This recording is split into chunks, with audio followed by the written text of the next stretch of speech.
Assalamualaikum warahmatullahi wabarakatuh.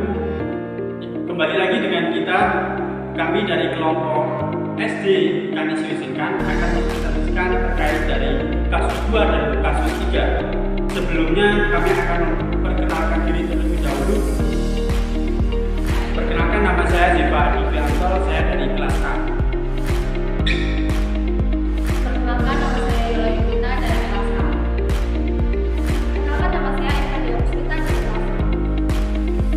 Perkenalkan, nama saya Putri Akarima dari kelas A. Perkenalkan, nama saya Sinta Aryani dari kelas A. Perkenalkan, nama saya Putri Sinta dari kelas A. Baik, untuk menghemat waktu, langsung saja kita masuk ke materi. Sebelum kita ke permasalahan yang ada pada kasus 2, saya akan memaparkan materi mengenai konstruktivisme.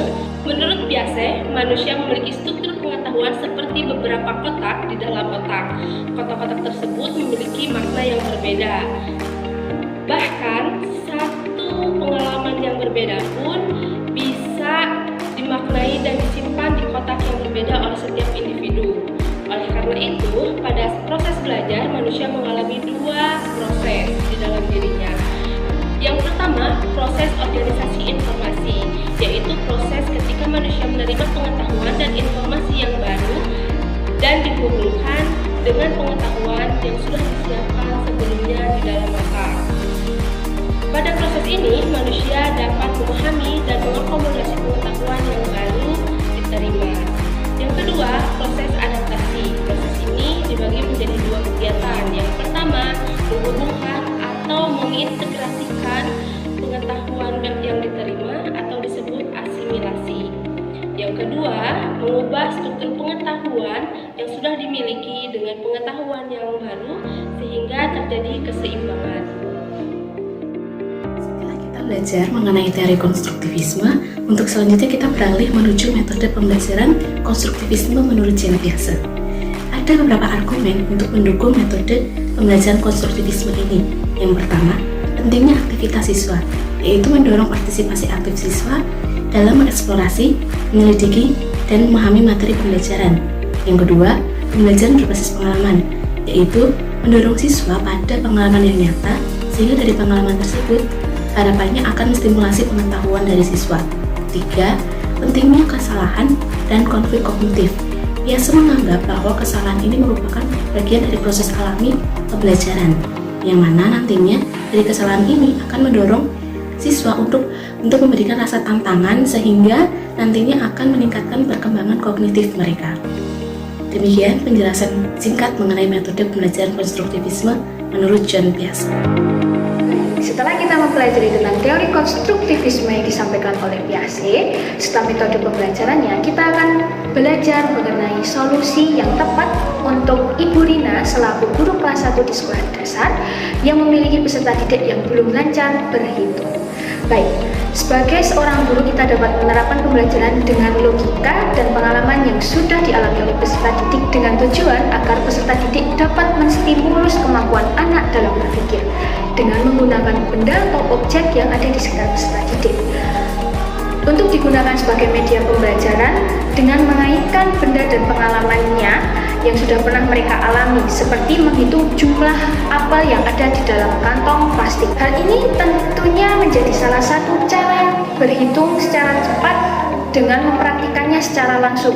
Kegiatan pembelajaran yang kami sarankan terdapat kaitannya dengan teori konstruktivisme ini. Dalam kegiatan pembelajaran, dengan menyediakan benda-benda sebagai media pembelajarannya secara tidak langsung, peserta akan dihadapkan dengan situasi yang nyata. Oleh karena itu, akan menciptakan pengalaman yang baru yang akan mereka seimbangkan dengan pengalaman yang sudah mereka miliki. Hal tersebut sesuai dengan prinsip teori konstruktivisme, yaitu guru menempatkan peserta didik sebagai individu yang membangun pemahaman dan memahami informasi secara aktif. Sekian pemaparan dari kami mengenai kasus 2. Terima kasih. Teori belajar konstruktivisme merupakan sebuah teori yang menempatkan peserta didik sebagai individu yang membangun pemahaman dan memahami informasi secara aktif sepanjang proses pembelajaran. Dalam sudut pandang ilmu psikologi, konstruktivisme dikenal sebagai pendekatan yang memandang bahwa setiap individu dapat membangun pemahaman serta pengetahuan sendiri melalui berbagai pengalaman yang telah dimilikinya.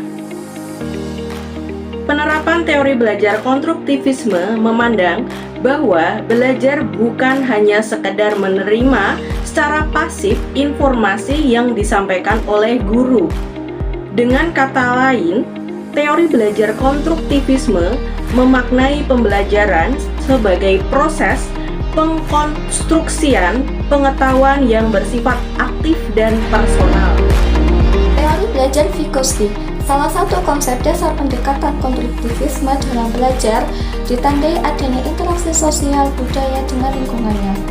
Pengetahuan yang telah ada akan berkembang melalui interaksi sosial dengan lingkungannya. Vygotsky menekankan bahwa pentingnya peranan interaksi sosial bagi perkembangan belajar seseorang. Zone of proximal development di sini dipercaya sebagai salah satu langkah untuk membangun suasana belajar yang efektif. Ide dasar lain dari teori belajar Vygotsky adalah scaffolding. Baik teman-teman, setelah kita belajar tentang teori belajar, kemudian kita disediakan sebuah kasus. Ya, di sini kasusnya bisa dibaca.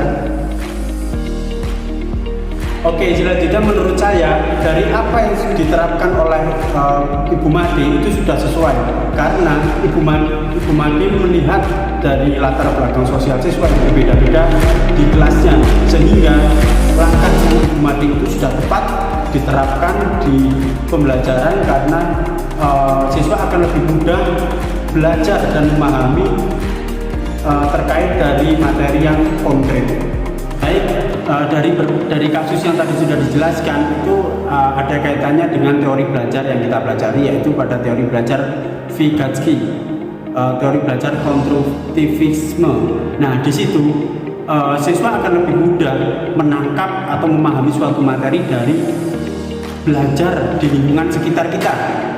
Selain itu juga dalam pembelajaran itu siswa akan lebih mudah ketika menggunakan panca indera mereka.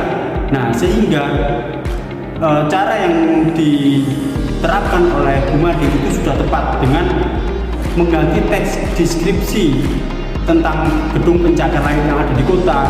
Mungkin dilihat dari latar belakang siswa yang tidak semua berada dari kota. Nah, itu menurutnya saya itu sudah tepat, sehingga pembelajaran akan lebih mudah dipahami, dimengerti, dan diterima oleh siswa ketika Ibu Ade itu mengganti gedung pencakar langit dengan makanan dan pantai-pantai yang ada di Bali.